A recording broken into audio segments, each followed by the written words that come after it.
Pernah denger nggak temen kamu ngomong kayak gini? Duh, stres banget nih tugas kuliah gue, bisa depresi lama-lama. Atau kayak gini, kebanyakan nonton drakor sih, jadi depresi deh. Atau yang seperti ini, hidup gue suram banget, bikin depresi aja. Atau jangan-jangan kamu sendiri yang suka gak sadar ngomong kayak gitu juga? Kalau jawabannya iya, kamu perlu tahu bahwa depresi itu sebetulnya merupakan kondisi mental yang serius loh, dan sebaiknya jangan dianggap remeh atau dijadiin bahan bercanda. Depresi adalah gangguan kesehatan mental yang ditandai dengan rasa sedih berkepanjangan dan kehilangan minat terhadap hal-hal yang biasanya kita gemari. Penyebabnya sendiri sangat kompleks dan bisa melibatkan faktor biologis, psikologis, maupun sosial. Setiap orang dalam perjalanan hidupnya bisa mengalami masa sulit yang bisa saja berujung pada depresi. Jadi depresi itu bukan pilihan atau hukuman dan bisa terjadi pada siapa saja, kapan saja. Karena penyebabnya sulit untuk diidentifikasi secara pasti, kita perlu mengenali tanda-tanda depresi itu supaya kita bisa tahu apakah kita atau orang terdekat kita mengalami depresi, sehingga kita bisa mencari pertolongan yang tepat. Oh ya, depresi berbeda ya dengan perasaan sedih atau murung yang biasa kita alami. Perasaan sedih atau murung biasa bisa saja hilang dengan sendirinya, tergantung perubahan suasana hati atau kondisi eksternal. Sementara depresi adalah kondisi medis yang bisa terus-menerus kita rasakan selama tidak ditangani, sama kayak sakit gigi atau luka fisik. Gejala depresi juga bermacam-macam, mulai dari yang sifatnya internal, seperti rasa sedih, hilang energi, kehilangan minat akan hal-hal yang biasanya kita gemari, hilang nafsu makan, sulit berkonsentrasi, perasaan tidak berguna dan bersalah, perasaan cemas, gangguan pola tidur, munculnya pikiran untuk menyakiti diri sendiri, atau bahkan melakukan bunuh diri. Sampai dengan yang bersifat eksternal, seperti marah-marah, mudah tersinggung, bersifat agresif, melakukan hal-hal yang berisiko, sering mengeluh sakit fisik tanpa ditemukan penyebabnya, sering konflik dengan orang lain, atau ngompol saat tidur bagi remaja, tanpa penyebab yang jelas. Kalau kamu memiliki minimal 5 perasaan-perasaan negatif tersebut dan kondisinya berlangsung sampai lebih dari 2 minggu, maka kamu mungkin mengalami depresi. Terus, apa yang harus kita lakukan saat kita merasa mengalami depresi?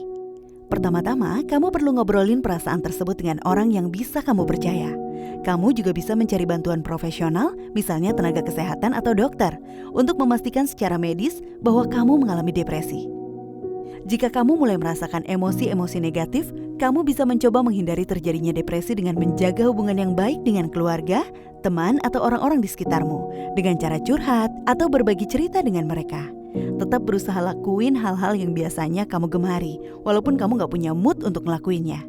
Ibadah atau aktivitas yang bersifat religius juga bisa ngebantu menenangkan diri dan meredakan perasaan-perasaan negatif. Biasain juga untuk tetap makan dan tidur secara teratur, walaupun sulit. Olahraga secara teratur, walau cuma olahraga ringan, bisa ngebantu perasaan kamu jadi lebih baik dan juga ngebantu ningkatin nafsu makan dan kualitas tidurmu. Hindari konsumsi alkohol atau narkoba karena bisa memperparah kondisi kamu. Waspadai pikiran-pikiran negatif yang muncul dan coba sebisa mungkin untuk gak terus-terusan mengkritik atau menyalahkan diri secara berlebihan. Kadang-kadang penggunaan media sosial yang kurang bijak juga bisa bikin pikiran-pikiran negatif muncul. Misalnya waktu kita membanding-bandingkan diri dengan influencer yang sukses. Coba untuk selalu bersyukur. Dan biasain untuk kasih semangat dan ngucapin selamat sama diri kamu sendiri atas semua yang sudah kamu capai dan dapatkan. Nah, kemudian bagaimana kalau ada orang dalam lingkaran terdekat kita yang kelihatannya mengalami depresi? Misalnya teman atau anggota keluarga kita sendiri. Pertama, kita harus siap untuk jadi pendengar yang baik bagi mereka. Jangan perlakukan mereka secara berbeda. Dengerin curhatan mereka dan jangan sekali-kali menghakimi atau nyepelein perasaan mereka. Kalau kamu sendiri belum pernah mengalami depresi, jangan bandingin perasaan mereka dengan pengalaman kamu sendiri yang pernah ngerasa sedih atau terpuruk. Karena memang beda. Kalau mereka ngerasa malu dengan perasaan mereka, ingetin mereka bahwa depresi adalah kondisi medis sama aja kayak asma atau diabetes yang butuh pengobatan supaya bisa sembuh. Depresi juga bukan kelemahan atau masalah kepribadian yang harus mereka atasi sendiri. Akan lebih baik kalau kamu bisa mendorong dan ngebantu mereka untuk mencari pertolongan secara profesional. Misalnya, membantu mencarikan nomor kontak tenaga kesehatan. Layanan hotline Kemenkes di nomor 119 extension 8, aplikasi Sehat Jiwa dari Kemenkes, atau layanan telemedicine lainnya bisa dihubungi untuk mendapatkan pertolongan pertama terkait depresi. Jadi kalau kita atau orang terdekat kita mengalami emosi-emosi negatif atau gejala-gejala yang tadi disebutkan selama 2 minggu atau lebih, segera cari pertolongan untuk memastikan apakah kita mengalami depresi. Jangan mendiagnosis sendiri ya. Penderita depresi yang segera mendapatkan pertolongan akan mampu mengelola depresinya dengan baik. Sehingga saat sembuh nanti, dia akan memiliki empati saat harus membimbing atau menolong orang lain yang terkena depresi juga.